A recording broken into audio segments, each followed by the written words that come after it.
जय हिंद दोस्तों। आज आप लोग के लिए एक और वीडियो लेकर आ चुका हूं जिसका आप लोग का बहुत दिनों से इंतजार था। आप लोग को पता होगा कि झारखंड पुलिस की वैकेंसी 15 तारीख को आने वाली थी जो डिले हो गई। उसका कुछ रीजन भी है जो मैं आपको बता दूंगा। तो वीडियो स्टार्ट करने से पहले आप मेरे चैनल को लाइक शेयर और सब्सक्राइब जरूर करें और बेल आइकन को दबा दें ताकि मेरे आने वाले हर अपडेट आप तक सबसे पहले पहुंचे। तो चलिए वीडियो स्टार्ट करते हैं और आपको पूरी जानकारी देने की कोशिश करते हैं कि झारखंड पुलिस की वैकेंसी जो आई है उसका अप्लाई डेट क्या है, कब से अप्लाई कर सकते हैं और डिले क्यों हुई थी। तो वीडियो से बने रहे। तो सबसे पहले बात करते हैं झारखंड पुलिस भर्ती 2024 की जो भर्ती निकल के आई है, इसकी टोटल पोस्ट कितनी है, कितने पदों पर निकल के भर्ती सामने आई है। तो टोटल वैकेंसी जो है आपको पहले ही मैंने एक वीडियो में बताया था। वैकेंसी में किसी तरह का चेंजिंग नहीं देखने को मिला। वैकेंसी हुई है 4919 वैकेंसी है, जितने थी उतनी ही है, बस थोड़ी डिले हो गई थी। उसके बाद अप्लाई डेट पहले जो था 15 तारीख से अप्लाई था, 15 जनवरी से उसको बढ़ा कर दिया गया 22 जनवरी, यानी कि 22 जनवरी से इसे आप लोग अप्लाई कर सकते हैं। और अंतिम तिथि जो है 21 फरवरी को है। 21 फरवरी 2024 को अंतिम तिथि है इसके अप्लाई करने की। इस डेट तक आप लोग अप्लाई कर सकते हैं, इसके बाद वो बंद हो जाएगी। उसके बाद आप फॉर्म को फिलअप नहीं कर पाएंगे। तो आज ही इसका डेट है, अभी तक स्टार्ट हुआ नहीं है क्योंकि बहुत से बच्चे लगे हुए हैं, हमारे स्टूडेंट भी लगे हुए हैं, अभी तक साइट खुल नहीं रहा है। तो आप लोग चेक करते रहें, साइट खुलेगा आप लोग अप्लाई करना शुरू कर दें।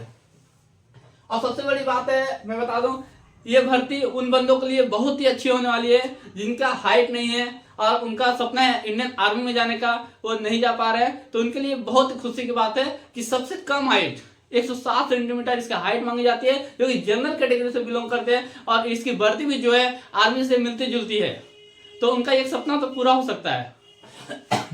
तो इस भर्ती जो निकल के आई है, इस फॉर्म को आप लोग जरूर भरे। तो इसका जो एक फी लिखा गया है, इस फॉर्म को भरने के लिए आपको एक फी रखा गया, जो फी है जनरल, ओबीसी और ईडब्ल्यूएस के लिए 100 रुपए पे करने हैं।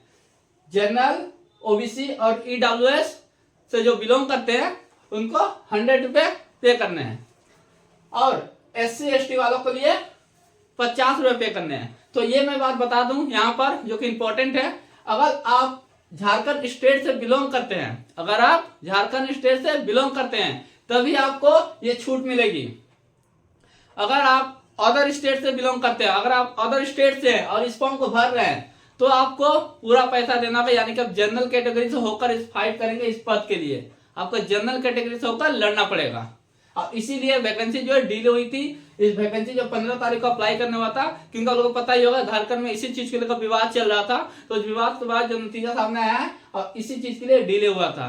तो अदर स्टेट के भी बच्चे इस फॉर्म को भर सकते हैं, बस शर्तें इतनी है कि आपको जनरल कैटेगरी से फाइट करना होगा, आपको इधर छूट नहीं दी जाएगी आपकी कैटेगरी के वाइज। ये हो गया। एज लिमिट क्या है, देखिए एज लिमिट में आपके न्यूनतम जो एज है 1/8/2023 और अधिकतम जो एज है 1/8/2019, यानी कि आपका जो एज है वो न्यूनतम 1/8/2023, यानी कि इस एज के अनुसार आपका 18 साल होना चाहिए और अधिकतम जो एज है इस एज के अनुसार आपका 18 साल होना चाहिए, तभी आप इस फॉर्म को भर सकते हैं। तो इसको आप लोग ध्यान में रखें। और जो आपका एज होना चाहिए, जो फॉर्म को भरने के लिए एक एज होती है कि इतने वर्ष से लेकर इतने वर्ष के बच्चे भर सकते हैं, तो उसका एक एज है 18 से 25 साल।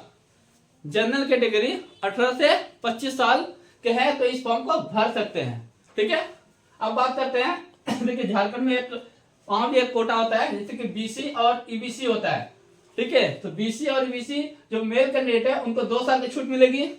बीसी ईबीसी मेल कैंडिडेट 2 साल को छूट मिलेगी और बीसी और ईबीसी फीमेल कैंडिडेट को 3 साल की छूट मिलेगी। यानी कि आपको अगर आप 25 साल आपका एज खत्म हो गया है तो अगर इसमें हम 2 साल जोड़ देंगे तो 27 साल आपका एज है, तो आप इस फॉर्म को भर सकते हैं।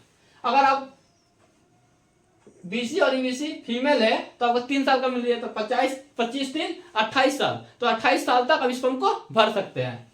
ये हो गया, ये आपको समझ में आ गया। अब आते हैं एससी और एसटी और एससी के लिए आपको 5 साल की छूट दी गई है, यानी कि आपको 25 साल अंतिम एज है, आपको उम्र खत्म हो चुकी है 25 साल जनरल से, पर आपके पास कोटा है, आपके पास एसटी और एससी का कोटा है, तो आप इसमें 5 साल में 5 साल जोड़ दीजिएगा, 25 में 5 जोड़िएगा 30 साल, तो आप 30 साल तक इस फॉर्म को भर सकते हैं। अगर आपकी उम्र खत्म हो गई है और इस कोटा आपको पास है तो आप इस फॉर्म को भर सकते हैं, क्योंकि आपका आयु जो हो जाएगी 30 साल तक हो जाएगी।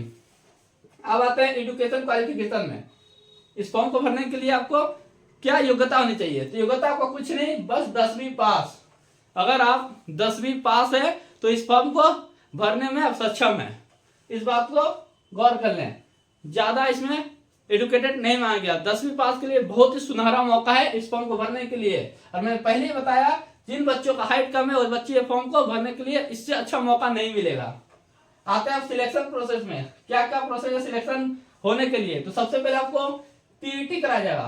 पीईटी का मतलब होता है फिजिकल एफिशिएंसी टेस्ट, और पीएमटी का मतलब होता है फिजिकल मेजरमेंट टेस्ट। इसमें आपको पीईटी में आपको रनिंग प्रक्रिया से गुजरना पड़ेगा, और इसमें आपको चेस्ट और वजन और आपको हाइट नापा जाएगा। ये हो गया क्लियर। और मेडिकल उसके बाद होगा। मेडिकल में क्या क्या चेक किया जाता है इसके ऊपर मैंने बहुत सारा वीडियो बनाया, आप मेरे चैनल में जाकर देख सकते हैं, और जरूरत है तो मैं फिर से एक वीडियो बना दूंगा झारखंड पुलिस मेडिकल के ऊपर।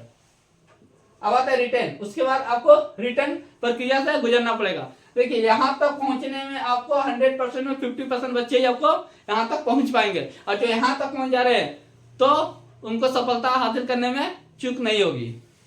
यह हो गया। आप बात करते हैं फिजिकल में क्या क्या अनिवार्य है। तो देखिए आपका जो हाइट होना चाहिए वो आपका जनरल कैटेगरी से, ओबीसी से बिलोंग करते, जैसे कि मैंने बताया था जनरल, ओबीसी, ईडब्ल्यूएस के लिए आपका जो हाइट है वो आपको होना चाहिए 160 सेंटीमीटर। कितना? 160 सेंटीमीटर होना चाहिए, ठीक है। उसके बाद एससी और एसटी के लिए आपको 155 सेंटीमीटर होना चाहिए। किसके लिए? मेल कैंडिडेट के लिए। ये जो मैंने बताया हाइट की प्रक्रिया फिजिकल के लिए 160 सेंटीमीटर जो है ये जनरल वालों के लिए, और जो किसी कोटा से बिलोंग करते हैं यानी कि एससी और एसटी उनके लिए 155 सेंटीमीटर होना चाहिए। ये हो गया। अब आते हैं चेस्ट, यानी कि चेस्ट में जनरल से जो बिलोंग करते हैं उनका 81 सेंटीमीटर होना चाहिए, और एससी एसटी वालों के लिए 79 सेंटीमीटर। अब यहाँ पर बात रहा, इसमें आपको 5 सेंटीमीटर फुलाना पड़ेगा, ये अनिवार्य है। अब आते हैं रनिंग। रनिंग जो है 10 किलोमीटर आपको दौड़ लगानी है 60 मिनट में। 10 किलोमीटर आपको दौड़ लगानी है कितने मिनट में? 60 मिनट में। ये आपको यानी कि 1 घंटा। और ये कोई भी हार्ड रनिंग नहीं है, 1 घंटा में 10 किलोमीटर लगाना एकदम आसान है। बस आपको अभ्यास होना चाहिए उस चीज के लिए। अगर अभ्यास करते हैं तो आप जरूर पास हो सकते हैं। अब आता है फीमेल में। फीमेल के लिए हाइट कितनी होनी चाहिए? 148 सेंटीमीटर सभी के लिए, 148 सेंटीमीटर। और रनिंग कितना होना चाहिए? 5 किलोमीटर, जो कि समय दिया गया 30 मिनट। और 30 मिनट मुझे जहां तक लगता है फिजिकल लड़कियों के लिए भी आसान है और ये लड़कों के लिए भी आसान है। और बहुत से लोगों को तो ऐसे ही हो जाता होगा फिजिकल, जिनका नहीं होता है 10 किलोमीटर हो या 5 किलोमीटर। 10 किलोमीटर रनिंग शेड्यूल के लिए हमें कमेंट करें। यानी अगर आप 5 किलोमीटर या 10 किलोमीटर रनिंग की तैयारी करते हैं, आपसे रनिंग नहीं हो पा रहा है, मैं उन बच्चों को बोल रहा हूँ जो रनिंग करके थक जा रहे हैं, उसके सांसें फूल रही है, उनसे रनिंग नहीं हो रहा है, तो आप मुझे कमेंट करें हमसे नहीं हो रहा है, मैं आपके लिए रनिंग शेड्यूल बना दूंगा। उसके द्वारा आपको बिगिनर के लिए मैं बता रहा हूँ, उनके द्वारा आपको जो शेड्यूल बनाऊंगा उसके द्वारा आपको रनिंग में इंप्रूवमेंट देखने को मिलेगी, और आप झारखंड पुलिस का फिजिकल आसानी से पास कर सकते हैं, क्योंकि इसमें पहला पड़ाव ही आपका फिजिकल से गुजरना पड़ेगा। तो वीडियो अच्छा लगे तो इसे ज्यादा से ज्यादा शेयर करें ताकि उन बंदों को पहुंचे जिसको जरूरत है। चलिए मिलते हैं नेक्स्ट वीडियो के साथ। जय हिंद, जय भारत।